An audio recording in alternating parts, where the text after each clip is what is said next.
Bismillahirrahmanirrahim. Assalamualaikum warahmatullahi wabarakatuh. Alhamdulillah. Alhamdulillahi rabbil alamin. Wal aqibatu lil muttaqin. Fala udwana illa 'alal zalimin. Asyhadu an la ilaha illallah wahdahu la syarika lah al-azizul hakim. Wa asyhadu anna Muhammadan 'abduhu wa rasuluhu shadiqul wa'dil amin. Allahumma salli wa sallim ala nabiyyina Muhammadin wa ala alihi wa sahbihi ajmain, amma ba'du. Jamaah sekalian rahimakumullah, bersyukur kita kepada Allah. Pada kesempatan hari ini Allah masih memberikan kekuatan pada kita untuk melaksanakan sholat maghrib berjamaah, walaupun kita mendapatkan berkah hujan yang mudah-mudahan bermanfaat bagi kita. Salat dan salam dan tercurah pada Nabi kita Nabi Muhammad SAW. Pada malam hari ini kita ingin membahas tentang jiwa amar ma'ruf nahi mungkar. Tentu di dalam Al-Quran salah satu ciri yang disebut mewarnai ataupun menguatkan keimanan seseorang adalah dia melakukan amar ma'ruf nahi mungkar. Dari dua ayat yang terkenal, misalnya wal takum minkum ummatu yad'una ilal khair wa ya'muruna bil ma'ruf wa yanhauna 'anil munkar, atau kuntum khaira ummatin ukhrijat linnas ta'muruna bil ma'ruf wa tanhauna 'anil munkar. Bahkan dia merupakan amalan nabi, sebagaimana dalam surat Al-A'raf, alladzina yattabi'una ar-rasulan nabiyyal ummiyya, alladzi yajidunahu maktuban indahum fit Taurah wal Injil ya'muruhum bil ma'ruf wa yanhahum 'anil munkar. Dan rata-rata amar ma'ruf dan nahi mungkar itu tidak dipisah. Memerintahkan al-ma'ruf, walaupun al-ma'ruf itu dari kata urf yang artinya juga kebiasaan, tapi al-ma'ruf itu tentu sesuatu yang layak kalau kaitannya dengan harta. Misalnya kita disuruh memberi nafkah yang ma'ruf, itu berarti nafkah yang layak, yang sudah dimengerti. Makanya dua sisi inilah jiwa, bahkan salah satu ciri orang yang beriman dalam surat At-Taubah misalnya ayat 71, wal mu'minun wal mu'minat ba'duhum awliya'u ba'din ya'muruna bil ma'ruf wa yanhauna 'anil munkar. Jadi hampir perkumpulan yang diharapkan di dalam Islam itu, kalau kita ambil misalnya surat Al-Imran ayat 104 dan 110, itu menunjukkan organisasi yang dengan organisasi itu sebenarnya kalau sudah kuat akan digunakan untuk amar ma'ruf nahi mungkar. Jadi bukan untuk keuntungan, bukan, tapi untuk amar ma'ruf nahi mungkar. Sehingga kita perlu kembali melihat, kalau kita kembali misalnya dalam hadis-hadis yang ada di Riyadhus Shalihin, ini menunjukkan bahwa dia merupakan salah satu yang harus dimiliki oleh orang yang beriman, itu adalah amar ma'ruf nahi mungkar. Sebab tidak mungkin kita akan mencapai sesuatu kesempurnaan, keutamaan tanpa kita melakukan amar ma'ruf nahi mungkar. Bahkan ya kalau kita lihat nanti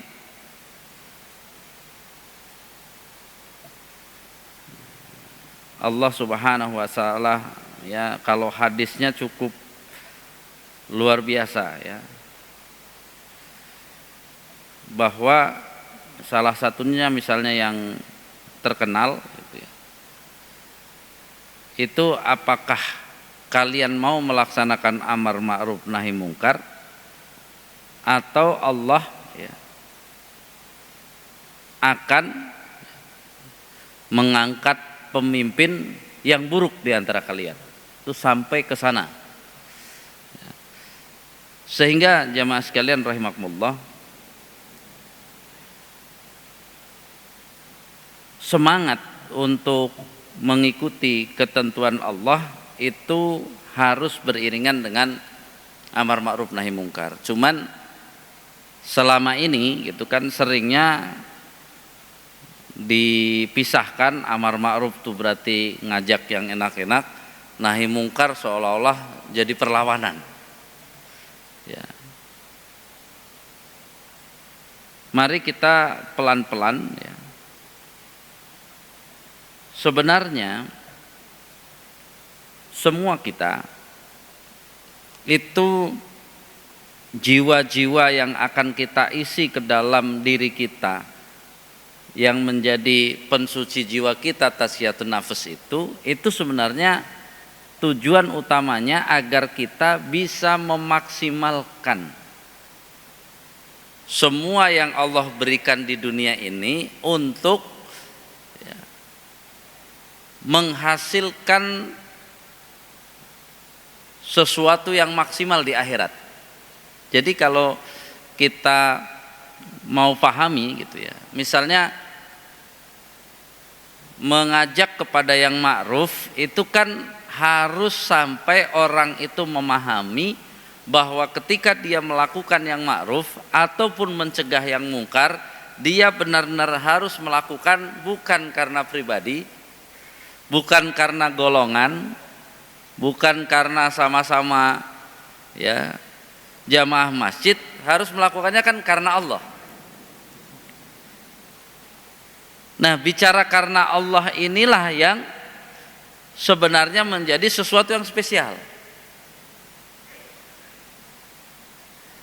Sebelum kita bicara ke situ, sebenarnya dari lisan kaum muslimin itu sudah sering ya, kaum muslimin itu lisannya sudah sering mengatakan begini, kalau memberi harus karena Allah kan gitu ya. Karena Allah. Yang menarik yang harus kita renungkan, pernah nggak kita ya mengajak diri kita untuk memahami kira-kira makna langsung memberi karena Allah itu apa, tidak memberi karena Allah itu apa coba? Atau ukuran apa yang kita bisa menyatakan saya memberi karena Allah, saya tidak memberi karena Allah? Misalnya masjid nih nyodorkan ya sumbangan, kira-kira dicek apakah jamaah masjid memberi karena Allah, atau jangan-jangan kalau pas ditelusuri memberinya itu jangan-jangan karena diri sendiri, bukan karena Allah.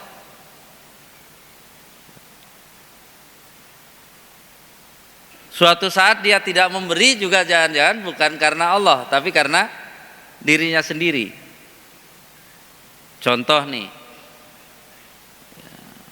dia punya tabungan, ya, kemudian disodorkan masjid, mau ikut nggak yang ini sumbang ini?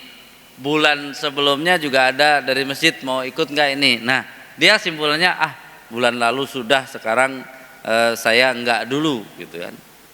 Itu enggaknya karena Allah atau karena diri sendiri?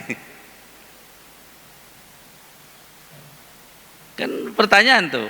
Sia melakukan, kenapa waktu bulan sebelumnya nyumbang, kenapa bulan sekarang nggak nyumbang? Karena Allah atau karena diri sendiri? Ini kan harus ditelusuri. Maka karena Allah itu, bagaimana cara mendefinisikan karena Allah?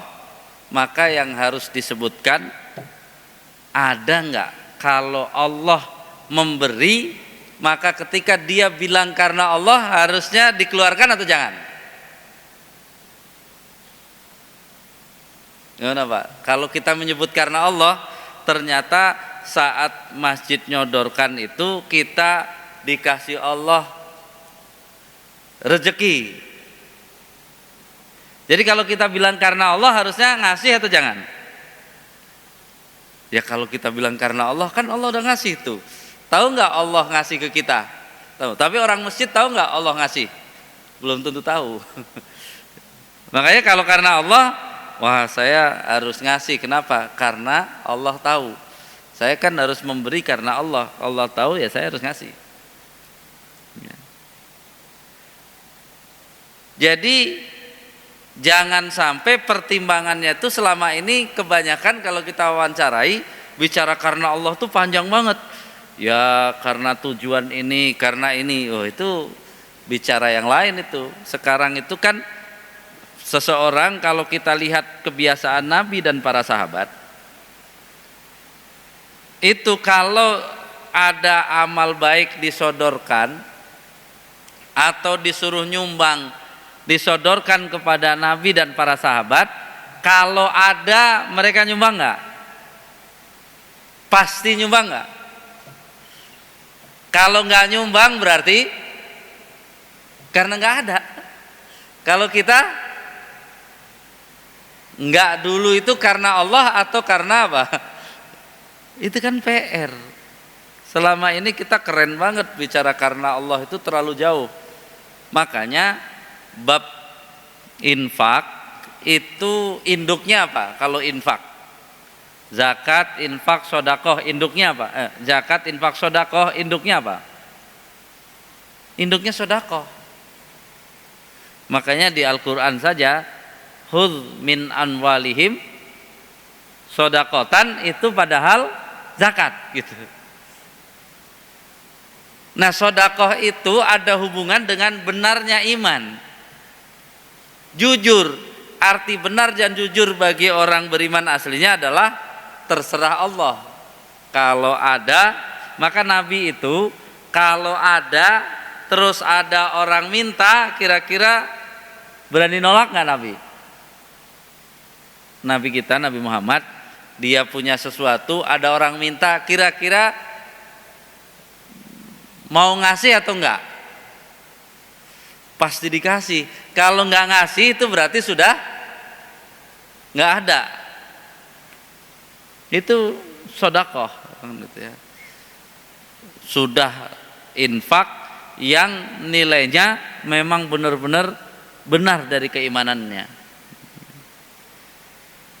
Nah, banyak sekali hari ini kadang-kadang kita itu saya nggak ada gitu kan, nggak ada itu jangan-jangan nggak ada 100 juta gitu, nggak ada 100 juta, kalau 90 juta ada, padahal sumbangannya itu juga nggak sampai 100 juta, dia bisa nyumbang 500.000 itu, tapi dia bilang nggak ada, baru kemarin saya nyumbang gitu kan, sekarang bilang nggak ada, padahal kalau tanya sama Allah ada nggak?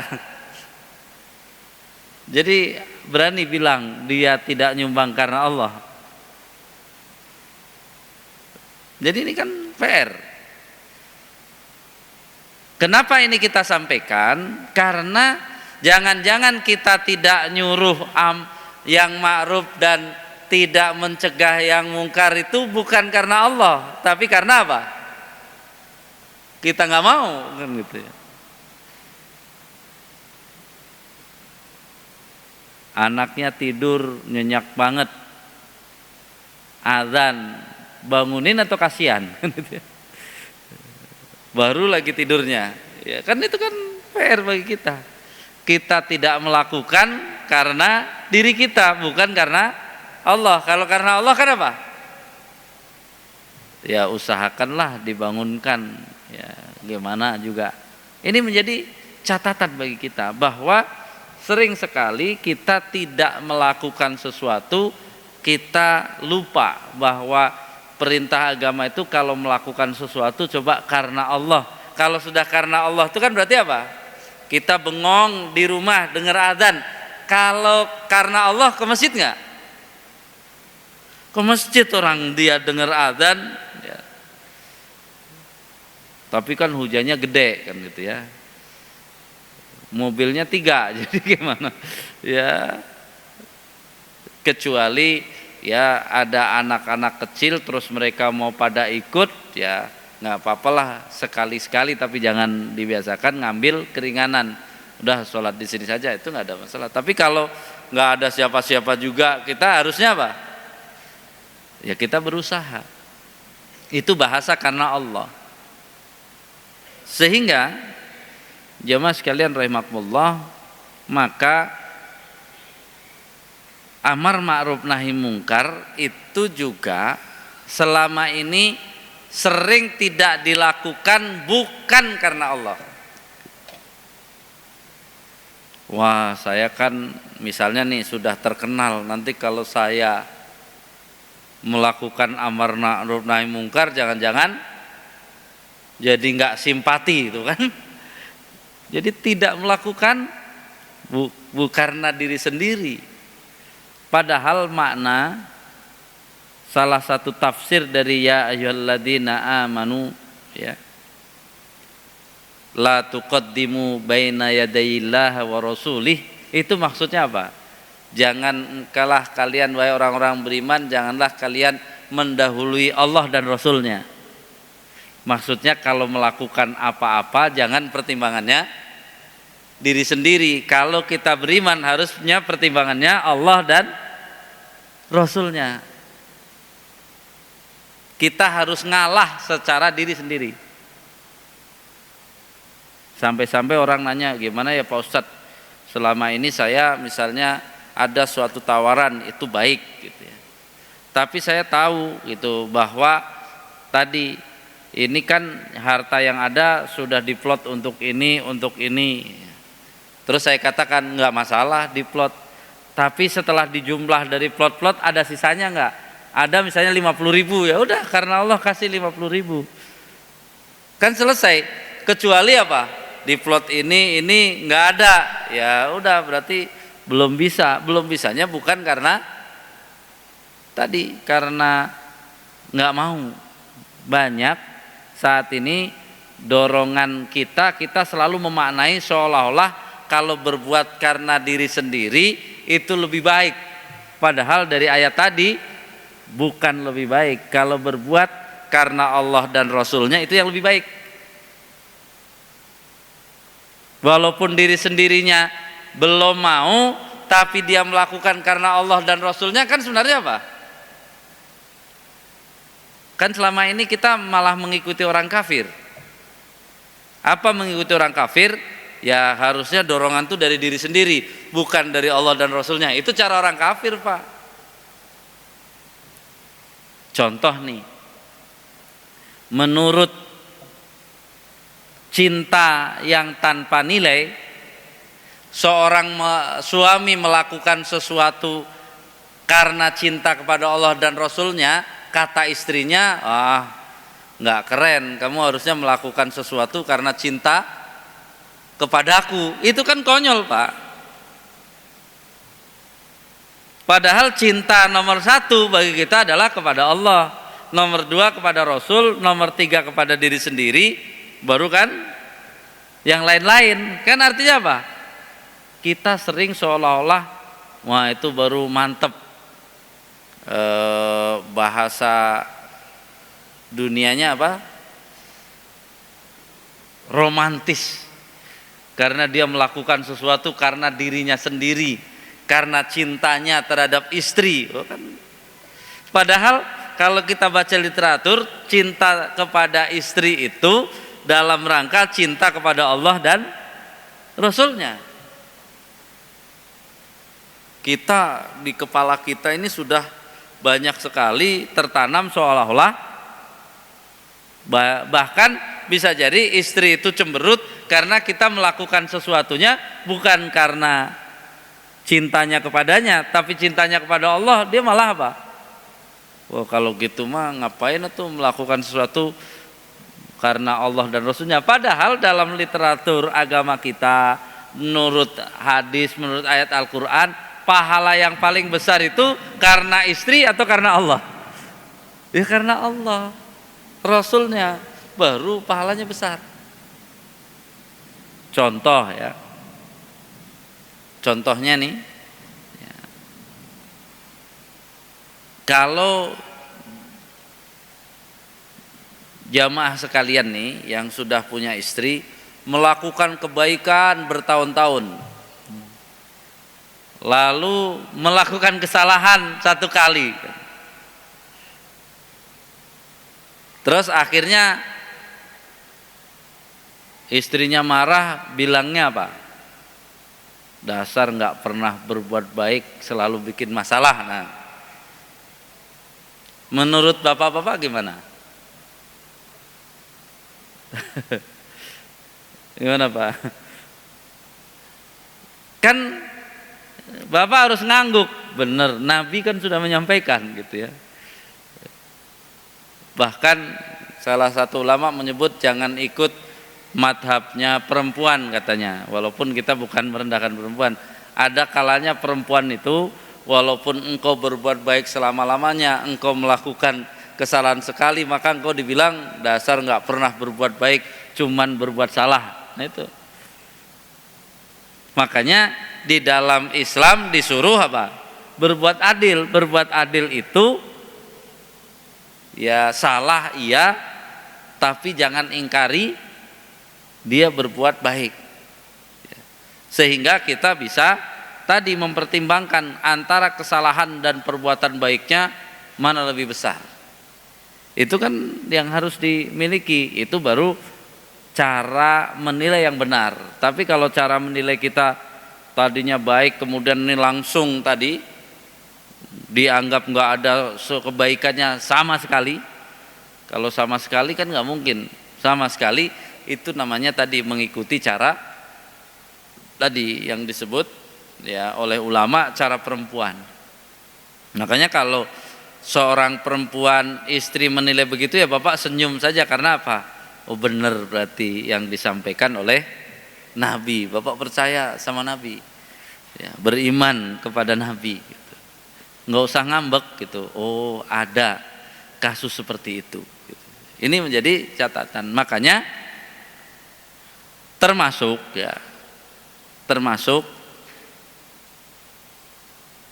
bagaimana caranya gitu ya menghadapi istri. Ini kan bapak-bapak mesti istri, ini kan dalam rangka amar ma'ruf nahi mungkar. Bagaimana mencegah kemungkaran saat bapak udah capek melakukan apa, sampai rumah ternyata istri bapak marahi bapak. Gimana Pak cara amar ma'ruf nahi mungkar? Apakah bapak nyari loyang gebuk istrinya atau kan ini kan bicara amar ma'ruf nahi mungkar, kita menempatkan sesuatu karena Allah tadi. Turunannya ikuti Nabi. Gimana kira-kira? Udah capek-capek itu diomelin lagi. Gimana caranya menghadapi ya pasangan yang ngomel? Kan bapak mau amar ma'ruf nahi mungkar, gimana kalau itu jurusnya gimana Pak? Menurut Nabi tapi ya kata Nabi dengerin gitu, dengerin, suruh dengerin. Jangan lawan, dengerin. Coba hebat kalau cara Nabi itu. Dan ingat, saat bapak dengerin jangan percaya yang diomongin. Mungkin semua kejelekan bapak disebut semua. oh ini memang suka begini, ini kemarin juga begini, mungkin disebut semua.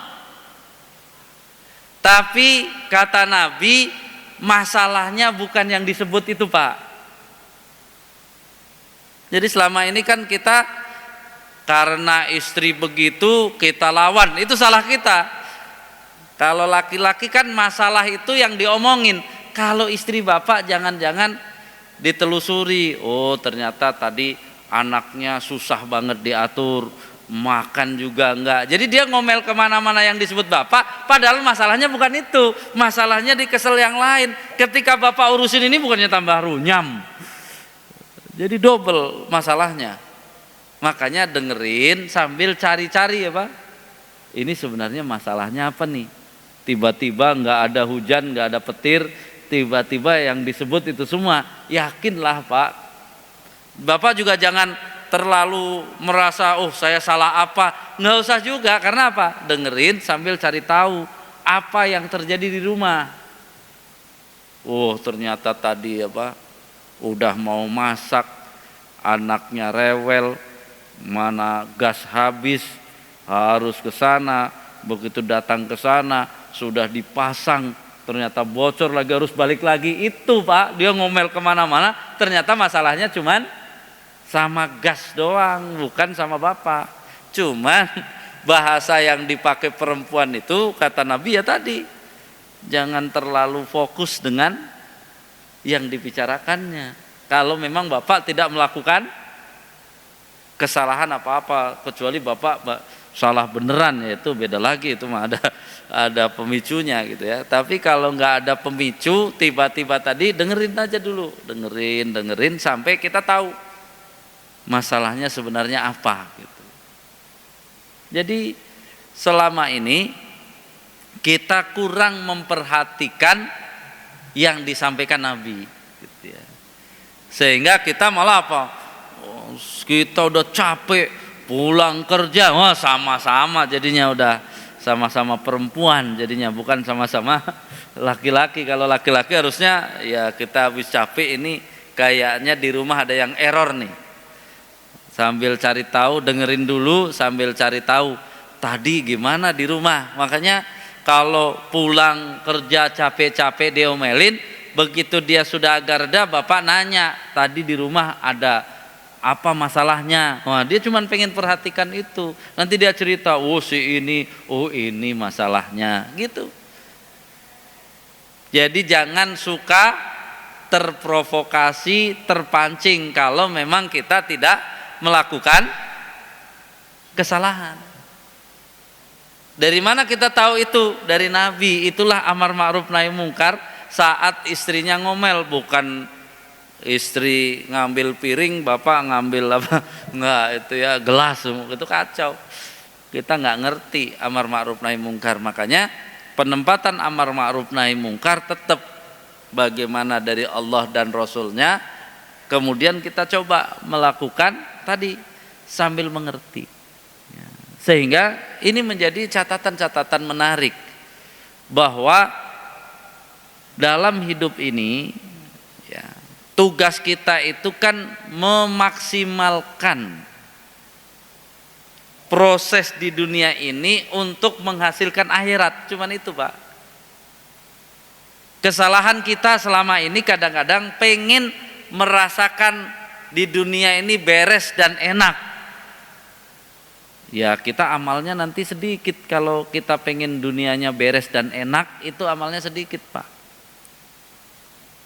Bahkan Nabi dan para sahabat kalau sudah beres saja, fa idza faragta fansob, harus ada apa? Ada amal lain lagi yang super lagi gitu ya. Jadi nggak ada istilah berhenti berproses. Selama umur dikasih, gunakanlah kesempatan di dunia itu untuk tadi berusaha menghasilkan ya produk akhirat sebanyak-banyaknya. Makanya masing-masing kita terserah. Kalau kita kaya, gunakanlah kekayaan itu berproses tiap hari untuk tadi memproduk akhirat. Kalau kita tidak beriman, ya tujuan hidupnya biar kaya tadi. Setelah kaya duduk ongkang-ongkang kaki, itu orang tidak beriman. Kalau orang beriman, lihat mereka dengan kekayaannya, maka mereka akan membangun surga dengan kekayaannya. Kalau dia nanti jadi pejabat, dia akan membangun surga dengan jabatannya. Kalau di zaman sekarang kan bukan bangun surga, Pak, bangun rumah, bangun semua dibangun, surga yang enggak. Itu proses amar ma'ruf nahi mungkar itu salah satunya. Mari kita semua hidup ini tidak perlu tadi pusing, karena tugas kita sudah jelas. Tugas kita itu tinggal kita mau mempelajari agama ini atau tidak. Saya pengen nanya di sini, bapak-bapak yang istrinya artis siapa? Angkat tangan.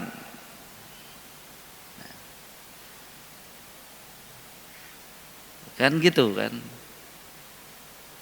Terus saya akan nanya, yang bapak sebut artis sebenarnya artis asli atau palsu? Pak, bapak sebut bintang film di zaman sekarang yang terkenal, itu asli atau palsu bintang filmnya? Maksudnya gini, dia ceritanya juga cerita asli atau ngarang? Berarti peran dia asli atau ngarang? Jadi itu asli apa palsu? Yang bapak sebut-sebut tuh bintang film yang palsu, Pak. Bapak mau tahu artis yang asli? Kalau bapak punya istri, nah istri bapak tuh artis asli sebenarnya. Karena dia memerankan peran yang asli atau yang palsu? Yang asli. Kalau di film kita ini, kalau yang sudah innalillahi wa inna ilaihi rajiun, balik lagi enggak? Itu yang film asli, Pak. Sutradara kita asli. Jadi bapak baru tahu kan, ini pernikahan Ustadz Ahmad dengan istrinya itu ternyata pernikahan aktor dan artis yang asli, bukan yang palsu. Kalau yang di berita-berita yang heboh-heboh itu, padahal tuh aktor dan artis palsu, maksudnya dia memerankannya peran palsu. Kalau kita memerankannya peran apa, Pak? Asli atau palsu? Bapak harus jadi bapak. Bapak beneran atau bapak palsu? Harus jadi suami. Suami beneran atau suami palsu?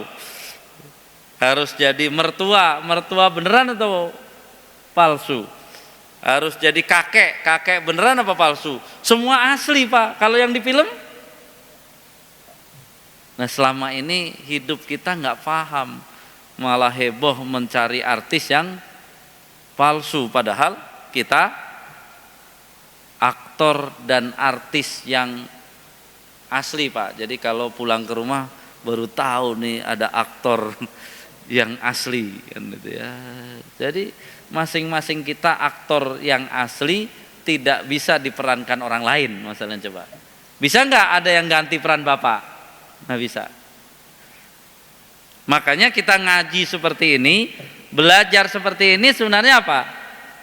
Pengen tahu skenarionya dan pengen tahu apa yang harus kita mainkan sebenarnya, Pak. Bayangkan coba.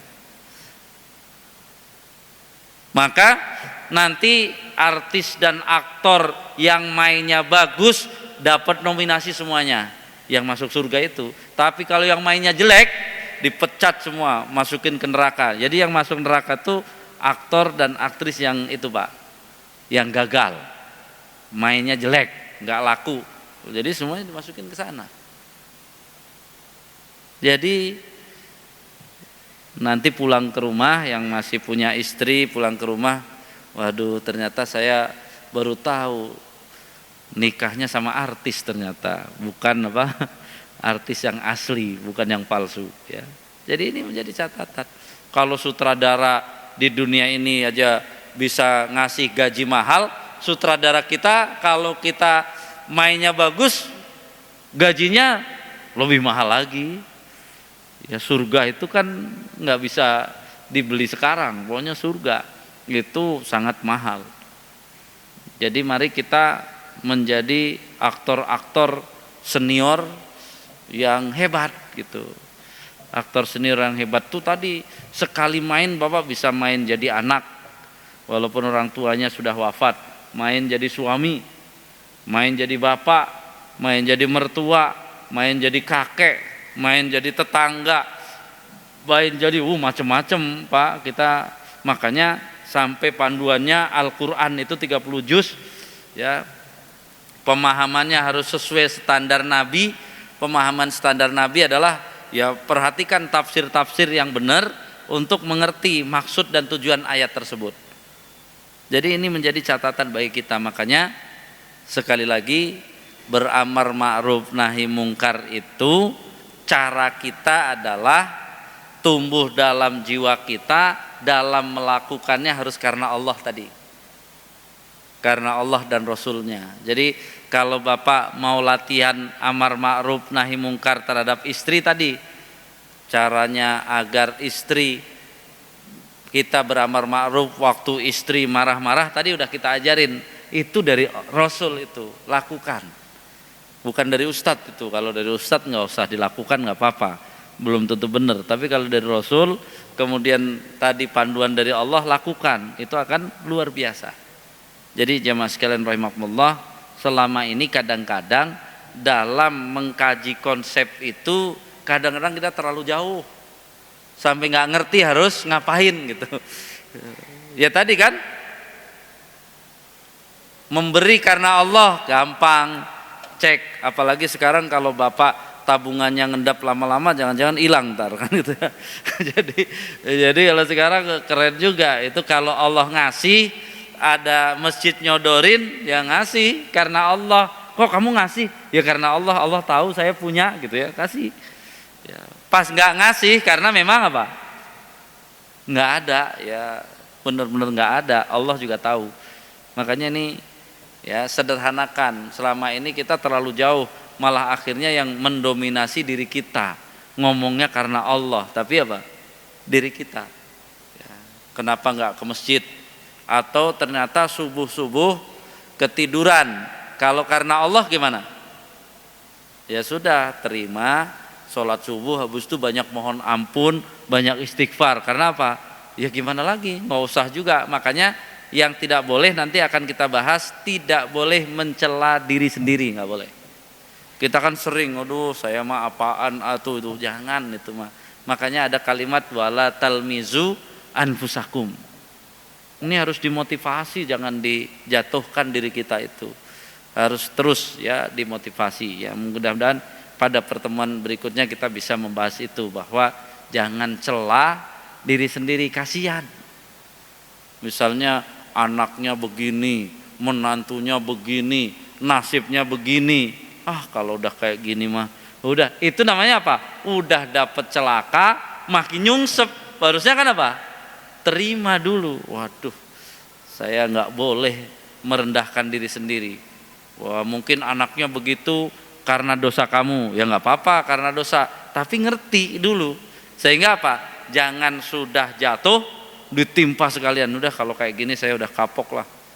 Doa udah, ini udah, semua udah saya lakukan, sekarang mau diem aja. Itu namanya apa? Udah dapat buruk, double celakanya 2 kali. Harusnya kan makin apa? Minimal banyak-banyak la haula wala quwata illa billah, sama banyak-banyak a'udzubillahi minasyaitonirrajim. Jangan sampai dalam keadaan lemah malah apa? Bukan ikut jalan Allah, akhirnya ikut jalan setan, mencela diri sendiri, merendahkan. Lama kemudian saya memang nggak layak untuk jadi guru, saya nggak layak. Stres semua, amal-amal yang harusnya mengangkat derajatnya malah dia apa?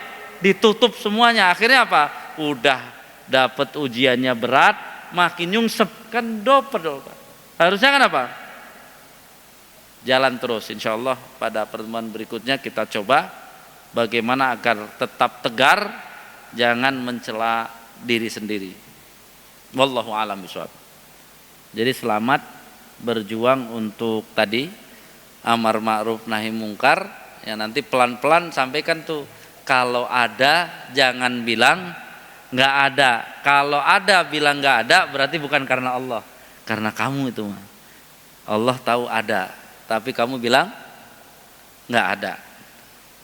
Kan nggak harus semuanya, misalnya ada minta sumbangan sekian, kita ada, ya kasih aja seberapa, kan kasihnya nggak harus semuanya juga. Kalau memang kita nggak mau semuanya, yang penting nggak berani nggak ngasih karena ada gitu. Benar-benar nggak ngasih itu karena memang nggak ada gitu. Nggak ada, makanya Nabi kan kalau sudah nggak ada nggak akan ngasih. Wallahu a'lam bishawab. Silakan ya, kita turun alhamdulillahirabbil alamin, subhanakallahumma bihamdik, asyhadu an la ilaha illa anta astaghfiruka wa atubu ilaik. Assalamualaikum warahmatullahi wabarakatuh.